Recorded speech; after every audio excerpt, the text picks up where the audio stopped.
In this video today, we're going to talk about a point of sale system, which is curbside. And Kelly gets with Randy Roberts, and they have a nice discussion about what point of sale system to use, which is curbside. So what made you decide, who was the deciding factor to go into using curbside as opposed to any of the other brands out there?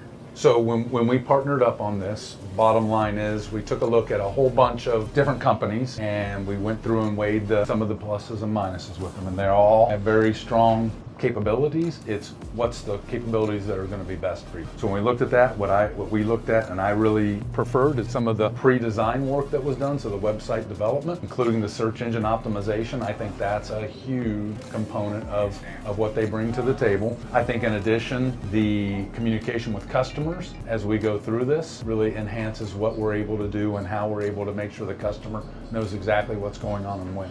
Kelly, how many systems did we go through before we found curbside? Curbside's our fourth one. Happily stuck here, and we're going to stay here. And I'll tell you a big reason. I think versus some of the other ones, I know some of the other systems do have a part. They do have laundromat, but curbside they have laundromats, and so they do a lot of pickup and delivery. So I think that helps elevate their software. I think the ability to have the integration of being able to deliver it yourself is a huge bonus, and there are others that do that, but then there are others that require you to outsource it.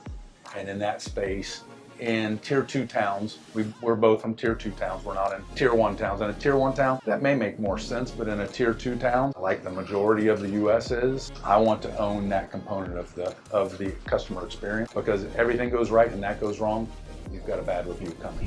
Where do you see the future of laundry? Do you see it more in the pickup and delivery segment, pick up and wash, dry, fold, or do you see more self-service, or do you see the people? I feel that people are time poor, and then they discover us and they'll sign up and they're like, oh wow, I didn't know this service existed. And I don't know, where do you see it here in Ohio?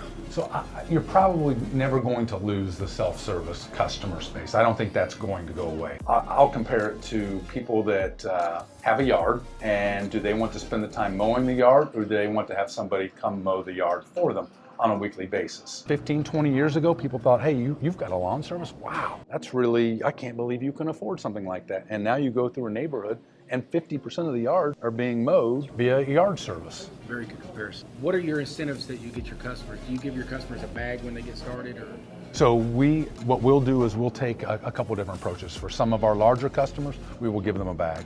Okay, the bags up front, we charge $8 for those bags. We really don't make a lot of money on them, but it's more of a convenience. And for our multi-individual households, we really try and target, and we do pretty well with larger families. So families of 3, 4, 5 people in them, and they each use it as their own personal laundry bag. And so when they bring it in, we have a laundry bag, and we do these in a bag for bag fashion. So we take customer A, customer B, customer C, and we return all of those items in the same bags that they came in. Therefore, they go straight to the room. The only thing we don't do is put it back in their drawer. They have to do that on their own. That would be a good service.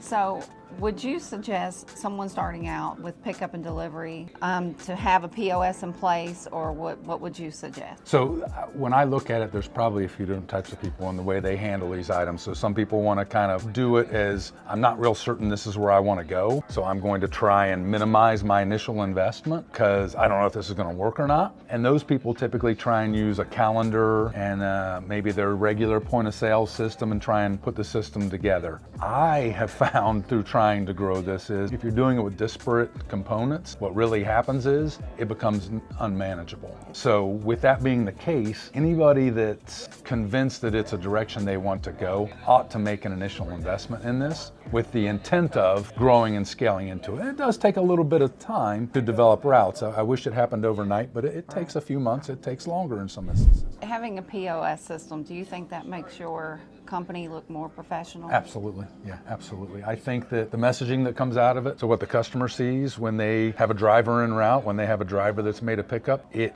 builds confidence with that customer to know exactly what's going on with their orders throughout the process from start to finish. And it gives us a much more powerful customer experience. And that's one thing we consistently focus on here, is ensuring and maximizing the positivity in that customer experience. Would you say having the POS and how it prints out tickets and labeling everything, it helps you maintain control of everything and not losing orders? When the printer's not working, which doesn't happen very often at all, maybe twice in 2 years for a little bit of time, you're ultimately disabled. It really takes something that's very process driven and oriented and puts you in a situation where you're using old school, which is writing it down and exchanging it. It takes away from the customer experience. If you can't give them a receipt or a ticket that's professionally printed and it's just the back of the napkin kind of a document, it really minimizes the professionalism that you have as a business. Do you say the support you receive from curbside? How would you how rate would I talk about it? So we don't look for vendors, we look for partners when we look for people that we want to do business with, and that's not easy to find nowadays. So what I'll say is, in doing the research, there's some really strong companies out there. This is the one that we felt like we could partner with the best. What that means is when you pick up the phone and make a phone call, it gets answered. When you send an email, it gets responded to in an expeditious fashion. And I think those are the things that help you maintain the course and speed that you're trying to as a small business. Would you say having a POS system curbside allows your company to grow? I don't know how we would grow without something like that. Just trying to track individual orders, knowing where projects are at throughout the flight of them, it becomes nearly unmanageable even at very small scale. And it's not how many things you do right that people remember, it's how many things that you did wrong that people remember.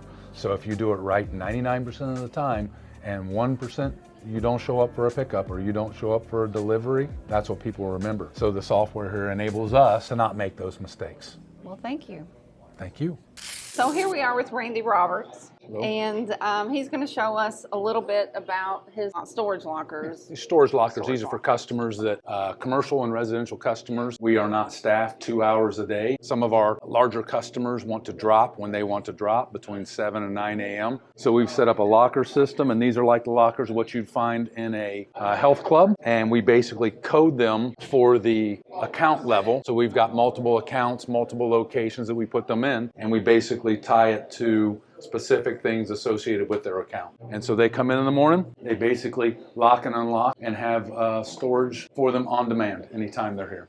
So, Did he build these or did you order these were custom built by a cabinet maker that we have a relationship with. Okay, So, those are and then nice. these were bought from Master Lock. Master Lock. So Is these there are a bar inside to hang clothes, or there it is just not. pretty This much is full? purely right now at this point until you said that. There may be in the future, but there's not currently. I was just curious. But ultimately, we can stack 2 full-size bags on that, and it's tight. Those are nice. But the net is we can get 2 bags on that, and then we bleed over into a second locker. That's nice. But it works out very well for us, and you can see we just put pieces of tape on it when the customers have bags in it, so they know which locker to go to. That's nice. So yeah, so we are, as you see, we're coin only right now. We really didn't. Well, you should come down and take a look. We will. It's all a matter of time. It's going to save you so much time. Well, it's going to save him time. That's what he does every morning right now. And that's he does it every morning? It's every morning. Every morning, 7 a.m., he's here, loads, unloads, and redoes the drawer. Bottom line is to get out of that business. Gives him some time back in the day, which he's earned over this period of time. You want your freedom. Yeah, that will give that. Kelly said, get them some Kentucky bourbon. Thank so you we got very some much. Four Roses. Appreciate that. Four Roses is good. It's smooth. We will put that to good use. Hopefully, now drop down door. This is something that's very interesting. That's nice. Now, what's the reasons you have? So we are staffed and open from 9 a.m. to 9 p.m. We are opened as a laundromat from 7 a.m. to 9 p.m. Okay. So, and prior to the business building to this level, we had lunchtime on the weekends. Now we are staffed for that. So whenever the attendants are not there, we close it down and ultimately close the back of the house from the front of the house. So basically it's a self-contained laundry. Okay, great. I gave your partner a hard time pricing on top loader because I usually look at these as boat acres. No, I think they serve a good purpose here. Everything's very clean and nice. And then you have Horizons over here. The only thing I'm giving you a hard time over is you've got your Horizons priced at $375. They should, honestly, you're leaving money on the table. They should be at $425. Rip the Band-Aid off. They will come and pay. And then we were talking about full cycle drying. He's got it like 18 minutes for what is it? 18 minutes? 75 cents in the small, $1.25 for the bigs. Yeah, we're three. What is it, Kelly? 3 minutes a quarter. 3 minutes.